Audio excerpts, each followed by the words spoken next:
Et comme chaque mardi, place à votre rendez-vous politique. En France, depuis ce lundi, la réforme des retraites est en débat à l'Assemblée nationale. Un projet de loi sensible à l'origine d'un bras de fer social depuis plusieurs mois, depuis plus de 2 mois. Fatima Yadani, porte-parole du Parti socialiste, est notre invitée. Bonjour.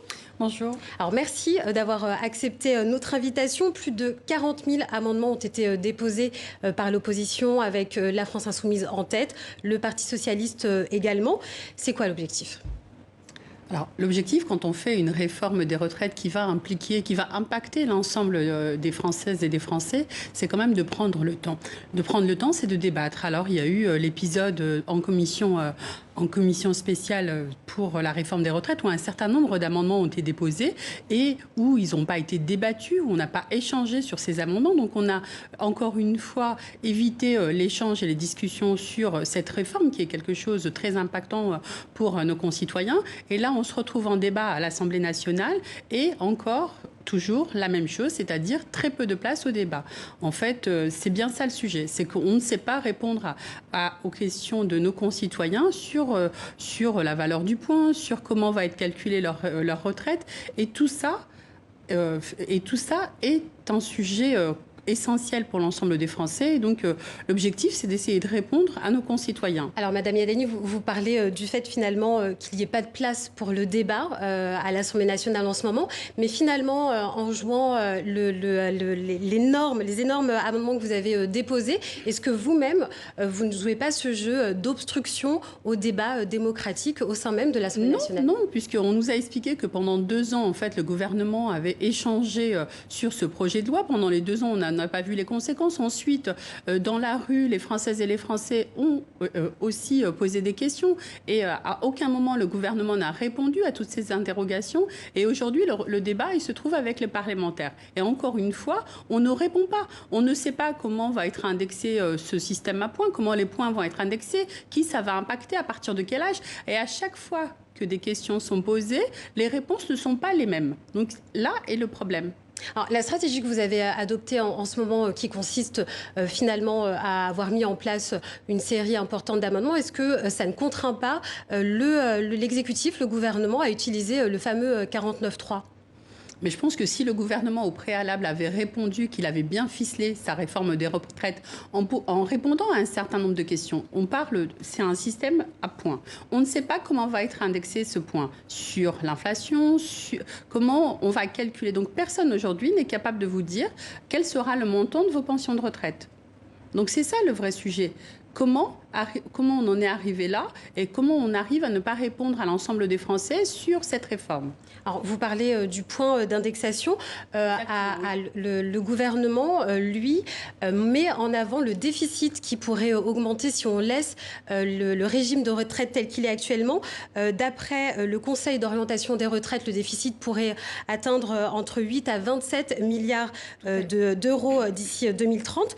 Du coup, si pour l'instant on ne change rien, qu'est-ce qu'on fait ? Qu'est-ce que vous proposez ? Justement, ça, c'est le Conseil d'orientation des retraites qui avait émis cette hypothèse entre 7 et 18 milliards d'euros de déficit à partir de 2025. Il faut savoir qu'il y a une caisse qui s'appelle la Caisse d'amortissement de la dette sociale qui contribue au remboursement de la dette sociale qui, à partir de 2024, une fois le remboursement intégral de la dette de la sécurité sociale, libérera par an 24 milliards d'euros. Donc, il n'y avait pas lieu de se précipiter à réaliser cette réforme. On est en train de réaliser à la va-vite, ficeler à la va-vite une réforme qui va impacter l'ensemble de nos vies quotidiennes et l'ensemble de la vie des retraités et des Françaises et des Français, alors que nous avons encore le temps, puisque le déficit qui est prévu, on nous dit, va être à l'aune de l'année entre 2025 et 2030. À partir de 2024, on libère 24 milliards d'euros par an. Alors, cette réforme, ce n'est pas la première fois qu'on essaye de réformer le régime de retraite en France. Avant cela, il y avait eu la réforme, ou plutôt la tentative de réforme Juppé. Est-ce que finalement, en France, on peut réformer le régime des retraites ? Oui, pendant la présidence de François Hollande, nous avons travaillé sur l'allongement de la durée de cotisation et sur quelque chose qui s'appelle la pénibilité. Là, on nous vend une réforme comme étant une réforme juste, alors qu'elle ne l'est pas, puisque 4 facteurs sur la pénibilité ont été supprimés par la loi Pénicaud dès qu'elle est arrivée au ministère. ce que nous, on dit, c'est que pour que cette réforme, elle soit juste, d'abord, il faut réintégrer ces différents paramètres, ces différents facteurs de pénibilité, les prendre en considération. Il faut quand même rappeler qu'il y a 13 ans d'espérance de vie de différence entre les 5% des Français les plus pauvres et les 5% les plus riches. Donc cette réforme, elle n'a rien de juste. Et c'est la raison pour laquelle nous continuons à débattre et voulons intégrer ces différents paramètres dans cette réforme. Alors, côté gouvernement, c'est Olivier Véran qui reprend la main sur le dossier des retraites. Il a été nommé en catastrophe après l'histoire sur les vidéos intimes de Benjamin Griveaux. On y reviendra un peu plus tard. Est-ce que ce rebondissement de dernière minute, c'est quelque chose qui change la donne pour vous? Alors, ce dossier sur la réforme des retraites, il n'a pas beaucoup de chance, parce qu'après Jean-Pierre Delevoye qui a été remplacé en vitesse, là, on remplace Agnès Buzyn en vitesse. C'est quand même un peu compliqué d'avoir un suivi de quelqu'un qui suit le dossier du début jusqu'à la fin. Donc, je ne sais pas si ça va changer de braquet, mais ce qu'on remarque quand même, c'est qu'il n'y a pas beaucoup de suivi dans ce dossier. Alors, Olivier Véran vient de prendre la main sur le dossier des retraites en tant que ministre de la Santé et ministre des Affaires sociales. Agnès Buzyn, l'ancienne ministre de la Santé, est en lice pour conquérir la mairie de Paris. Elle entre en campagne après l'affaire des vidéos intimes de Benjamin Griveaux, donc le candidat de la majorité. Agnès Buzyn, poids lourd du gouvernement, qui finalement arrive à Paris. Est-ce que ce n'est pas un caillou dans la chaussure de votre candidate, Anne Hidalgo?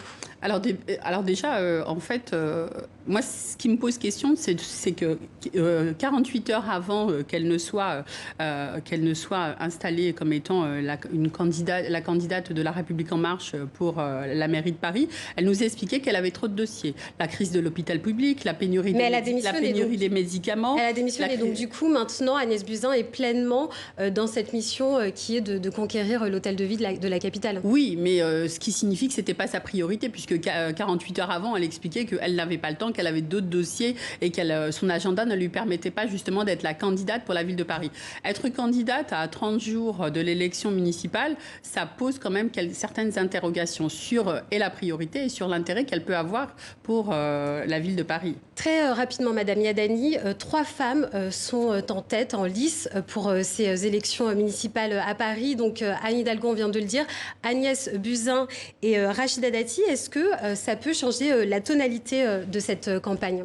Le fait que ce soit 3 femmes, je ne pense pas que ça puisse changer la tonalité. Ce qui est important, c'est le projet. C'est le projet qu'elles présentent les unes et les autres. On peut quand même se féliciter du fait que les femmes sont de plus en plus engagées en politique. Et ça, c'est un signe que je souhaite souligner. Fatima Yadani, porte-parole du Parti socialiste. Merci beaucoup d'être passée par le plateau TV5 Monde.